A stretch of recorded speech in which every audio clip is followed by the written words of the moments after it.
Donc, on va aller dans Exode chapitre 12.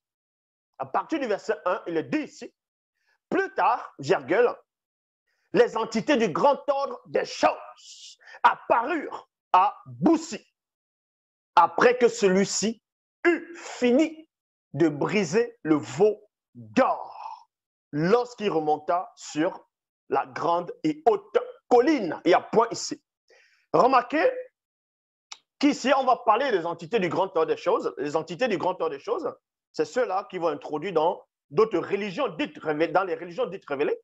Là-bas, ils vont les donner le nom de les messagers de Dieu, Yahvé Adonai Jéhovah Elohim, ou les anges, ou les malaïkas, les Djibril, et ainsi de suite.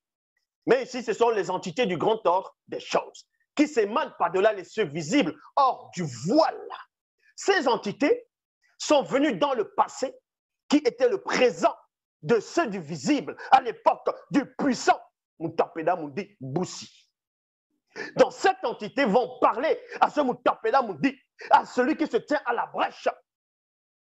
Mais avant cela, Boussi avait déjà brisé le veau d'or. La véritable histoire du veau d'or est relatée dans la Bible.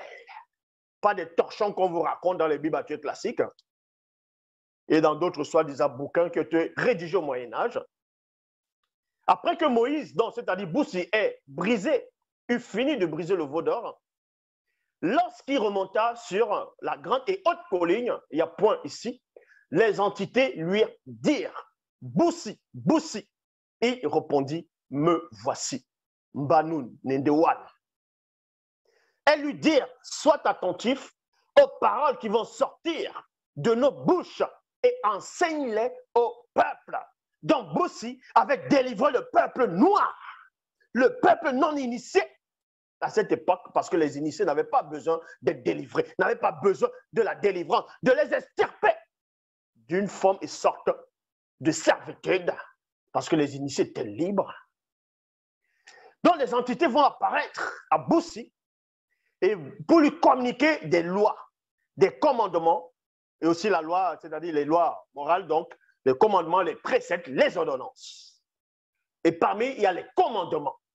Et c'est ces commandements que les auteurs des Bibles actuelles classiques et d'autres religions dites révélées vont prendre de ces commandements, changer les mots, les phrases, le lieu pour écrire des torchons au Moyen-Âge.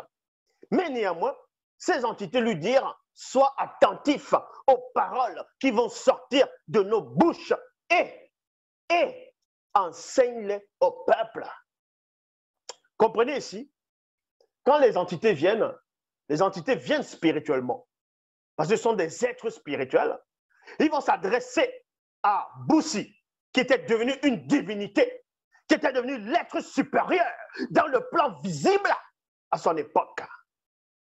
Donc ils vont s'adresser à son mundi, à son esprit, à son moi intérieur. Afin que l'esprit de Boussi, donc qu'eux vont appeler Moïse, Moussa, puisse conserver les paroles, répéter les mêmes phrases sans rajouter quelque chose ou retrancher quoi que ce soit. C'est ça la différence. Donc un prophète, c'est-à-dire qui a l'esprit du prophète, parce qu'un prophète a l'esprit du prophète. L'esprit va lui parler directement par le canal de son moi divin, donc qui est son esprit. Et son esprit va garder les paroles fidèlement. En tout cas, un prophète établi, un prophète propre, va garder les paroles fidèlement, ne va rien rajouter dans les mots, dans les propos, dans les phrases, dans les commandements qui lui ont été transmis déjà, ou retrancher quoi que ce soit. Sans cela, où ces entités vont dire à Boussi, ici, sois attentif aux paroles qui vont sortir de notre bouche, de nos bouches, et enseigne-les au peuple. Vous allez comprendre, parce que quand vous lisez d'abord dans le verset 1, les entités lui ont dit Boussi, Boussi.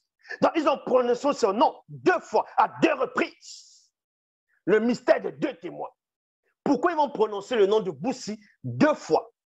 Et c'est la 3e fois, ils ne prononcent pas, et Boussi dit maintenant, me voici. Parce que Boussi 1 va représenter le corps, Boussi 2 va représenter l'âme, Et quand ça arrive à l'esprit, c'est là où l'esprit, on n'a pas besoin maintenant de le nommer, de l'appeler.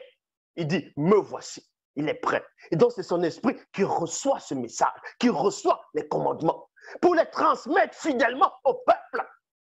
De même qu'on lui avait aussi dit tantôt, à un moment donné, plus tard, à un moment, même dans les torchons, il est dit dans les Bibles classiques, reproduit d'après le modèle.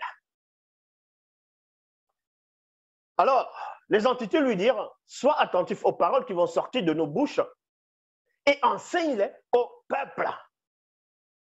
Voici les paroles que les entités spirituelles du grand ordre des choses adressèrent à Boussi. Point.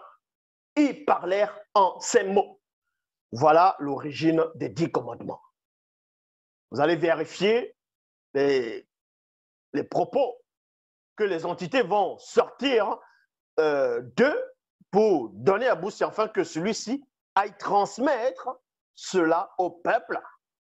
Et vous allez faire la comparaison dans vos torchons qui ont été rédigés au Moyen-Âge. Et vous allez voir la supériorité du langage, de l'intellection, de la puissance, de la connaissance et du mundi, l'esprit.